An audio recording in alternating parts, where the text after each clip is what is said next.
Hello everyone, कैसे हैं आप लोग। आशा करता हूं कि आप लोग एकदम स्वस्थ होंगे। आप लोगों ने मेरे पिछले वीडियो को देखा और आप लोगों का डिमांड था कि घोषत्व प्राणत्व को और एक नया वीडियो बना करके दिया जाए। तो अब घोष और प्राणत्व हम लोग आज पढ़ेंगे, जिसमें अघोष, सघोष, अल्प प्राण और महाप्राण हम लोग पढ़ेंगे। हम लोगों ने वर्णमाला क्रम को आगे बढ़ाया है और वर्णमाला को आप लोग अच्छे ढंग से समझ पाए हैं। आप लोगों के कमेंट हमें मिल रहे हैं।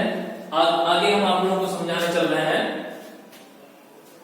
अघोष, सघोष, अल्प प्राण, महाप्राण। ये घोष है, घोषत्व के दो भेद हैं। अगर पूछा गया घोषत्व के आधार पर वर्णों को कितने भागों में बांटा गया है, तो आप उत्तर दे सकते हैं। घोषत्व के आधार पर वर्णों को दो भागों में बांटा गया है, एक अघोष, दूसरा सघोष। सघोष को केवल घोष भी कहते हैं, ध्यान रखिएगा, सघोष को केवल घोष भी कहते हैं। और प्राणत्व के आधार पर वर्णों को कितने भागों में बांटा गया है? प्राणत्व के आधार पर वर्णों को दो भागों में बांटा गया है, एक है अल्प प्राण और दूसरा है महाप्राण। जी हाँ, तो जैसा कि आप देख पा रहे हैं यहाँ स्वर की संख्या, जैसा कि मैंने पहले ही बताया था, इनकी संख्या है 11। तो ये स्वर है और फिर व्यंजन के मुख्यतः तीन भेद हैं, स्पर्श व्यंजन, अंतस्थ व्यंजन, उष्म व्यंजन। याद रखिएगा, यह भी क्वेश्चन पूछा जाता है कंपटीशन में कि व्यंजन के कितने भेद हैं, स्पर्श व्यंजन, अंतस्थ व्यंजन और उष्म व्यंजन। आपको यह याद रखना है, ठीक है। अब हम यहाँ पर सबसे पहले अघोष समझने का प्रयास करेंगे। यहाँ जो अघोष शब्द लिखा है उसको आप समझिए।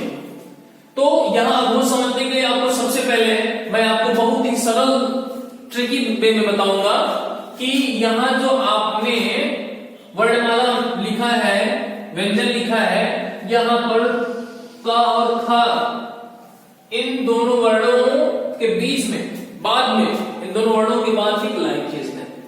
तो यहाँ पर अगर आप नंबरिंग करते 1 2 3 4 और 5, तो आप पा रहे हैं कि 1 और 2, ये 1 और 2 एक तरफ है, बाकी शेष क्या है 3 4 और 5 दूसरी तरफ है। बस यही समझना है आपको। यहीं तक आप कीजिएगा, तो स्पर्श व्यंजन तक कीजिएगा। ये आपको बहुत ही सरल ढंग से मिल गया। अब इनको 1 और 2 को क्या बोलते हैं? ये 1 और 2 जो है ये है अघोष, ये है अघोष। याद रखिएगा, 1 और 2 का था, चा छा, टा था, ता था, पा था, ये क्या है? अघोष है। इनको आपको याद रखना है, ये अघोष है।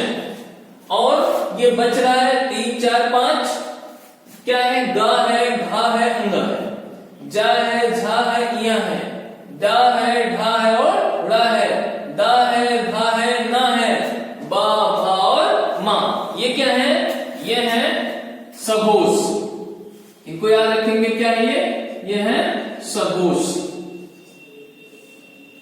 जी हाँ, आशा करता हूं कि आप लोगों को ये बहुत ही अच्छे से समझ में आ रहा है। एक बार आप जरूर इस पर नजर दौड़ाइएगा। क्या लिखा है? एक तरफ दो वर्णों का समूह है, दो वर्णों का सा, चा, मतलब अगर हम कहें प्रथम और द्वितीय वर्ण, प्रथम और द्वितीय वर्ण, तो प्रथम वर्ण क्या है? प्रथम का, चा, टा, ता, प। द्वितीय क्या है? ख, छ, ठ, थ, फ, ये द्वितीय है। अब तृतीय, चतुर्थ और पंचम, ये दूसरी तरफ ये क्या है? सघोष है। इसको आप ध्यान रखेंगे। और यहीं पर ध्यान रखिएगा कि ये जो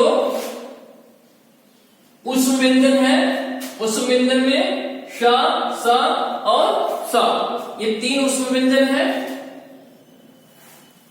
श एक हा है, हा को छोड़ दीजिएगा।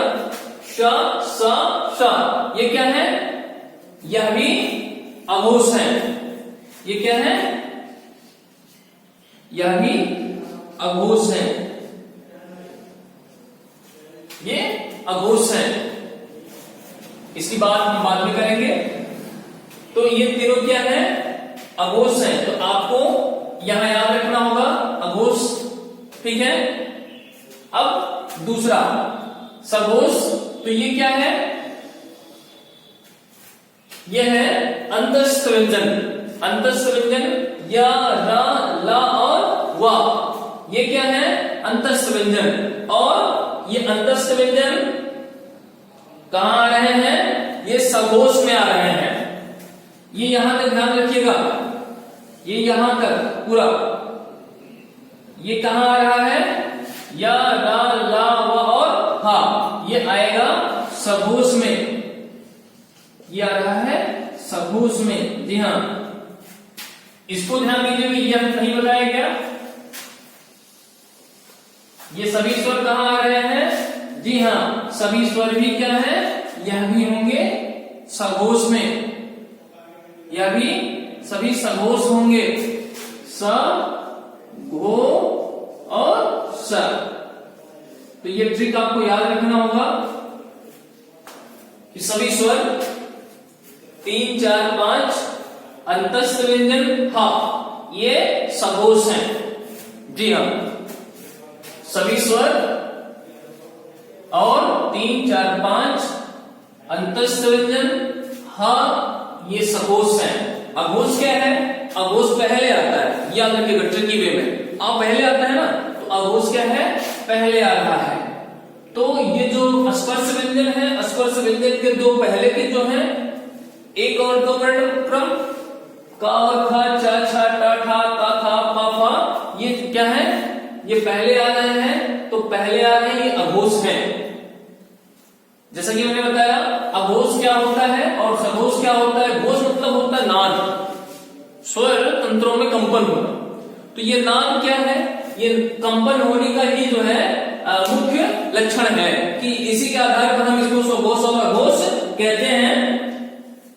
अगर हम यहां पर ध्यान रखिएगा, अगर कंपन नहीं होता है, अगर कंपन नहीं होता है तो हम उसको अघोष कहते हैं, और जिनमें कंपन होता है उसे हम सघोष कहते हैं। तो यहां पर आपको यह स्पष्ट हो गया। जी हाँ, अब हम आगे इसमें बताएंगे आपको। यह अघोष और सघोष आपको एकदम स्पष्ट हो गया है। एक बार मैं पुनः आपको बता देता हूं। का, खा, चा, छा, टा, ठा, ता, था, पा, फा और शा, सा, सा, ये उस व्यंजन के जो तीनों श, स, स हैं, ये क्या है? अघोष है। तो ये अघोष कितना है? अघोष कितने हैं? 1, 2, 3, 4, 5, 6, 7, 8, 9, 10, 11, 12 और ये 13। ये 13 वर्ण क्या है? अघोष है। बाकी इधर सब के सब क्या है? वो सघोष है। आपको यह याद रखना होगा और बहुत ही सरल है याद करना, क्योंकि ये मैंने आपको देखा, आपने कैसे मैं बना लिया हूं, इस तरह से आप बनाइएगा और आपको यह याद हो जाएगा। जी हाँ, अब बारी आती है अल्पप्राण और महाप्राण की, तो उसको भी आप समझ लेते हैं। अल्पप्राण और महाप्राण।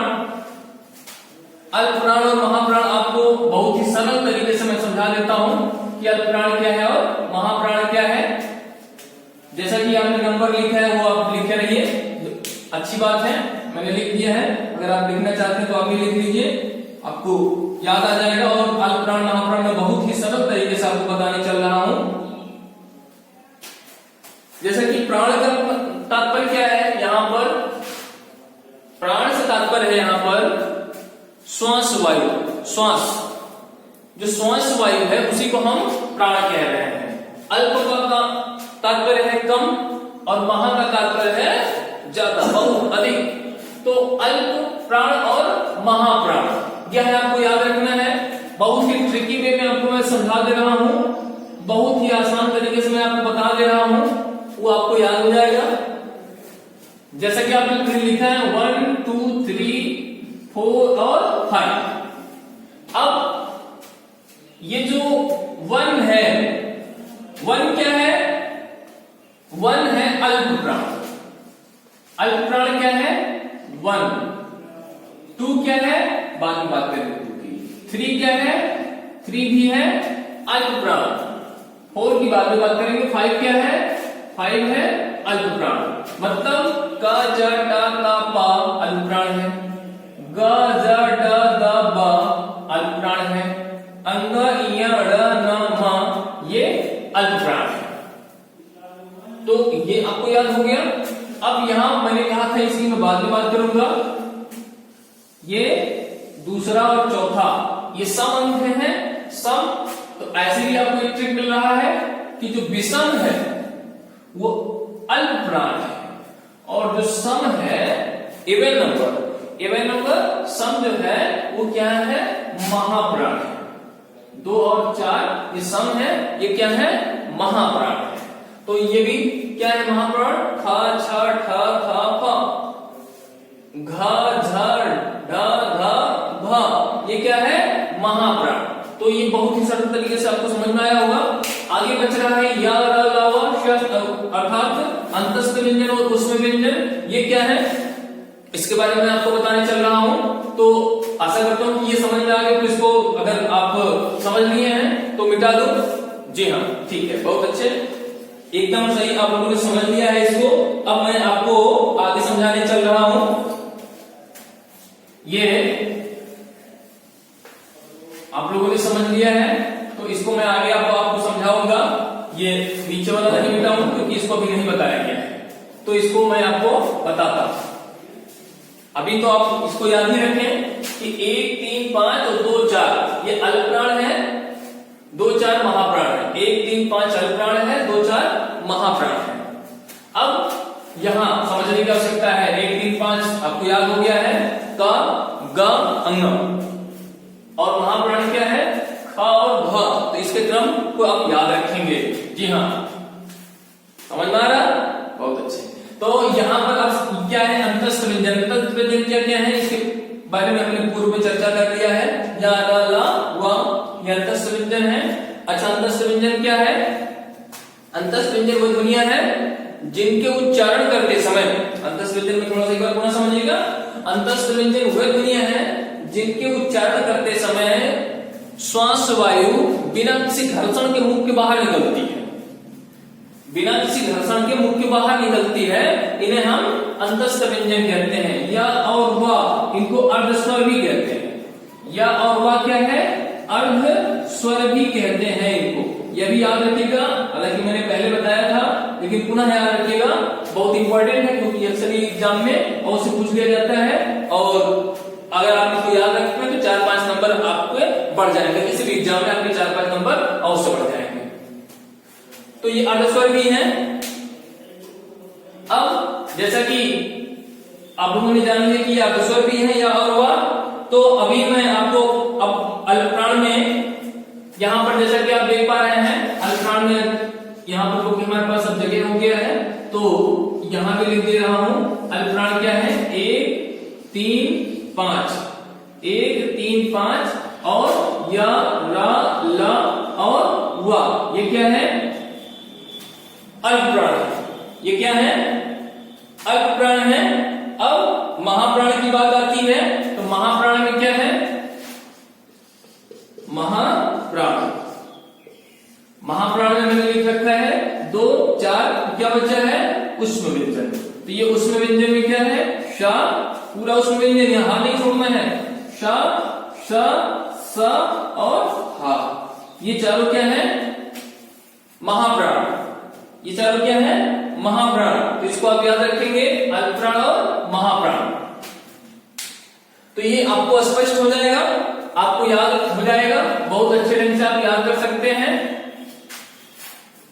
अल्पप्राण महाप्राण, तो पुनः समझिएगा, घोषत्व के आधार पर वर्णों को 2 वर्गों में बांटा गया है। घोषत्व के आधार पर वर्गों कितने वर्ग हैं, घोषत्व के आधार पर वर्णों को अघोष और सघोष 2 भाग में, प्राणत्व के आधार पर भी 2 भाग हैं, प्राणत्व के आधार पर भी 2 भाग हैं। एक क्या है, अल्पप्राण और एक क्या है, महाप्राण। यहां पर स्पष्ट दिया कि अल्पप्राण कौन कौन से हैं, अल्पप्राण हैं 1 3 4, मतलब क्या है समझने के लिए, क खा छोड़ दीजिए, ग घा छोड़ दीजिए और अंगा। फिर यहां क्या है, ख और यहां क्या है, घ, बाकी लिख दिए गए हैं। तो इस क्रम को आप याद रखेंगे और यह आपको अच्छे ढंग से समझ में आ जाएगा। आशा करता हूं कि आपको समझ में आया होगा। और अगर आपको लगता है कि नहीं और कोई इंपॉर्टेंट टॉपिक पढ़ाया कि जो चीजें आप पहले जानना चाहते हैं उसको आप कमेंट सेक्शन में अवश्य लिखें, जिससे हम आप तक अपने वीडियो समय समय से पहुंचाते रहें। और इस चैनल को सब्सक्राइब करें, लाइक करें और कमेंट में अगर आपकी जो भी और आवश्यकता आवश्यकता है उसको लिखें, जिससे वो बात हम तक पहुंचे और हम आप तक अपना वीडियो बनाते रहेंगे। स्वस्थ है मस्त।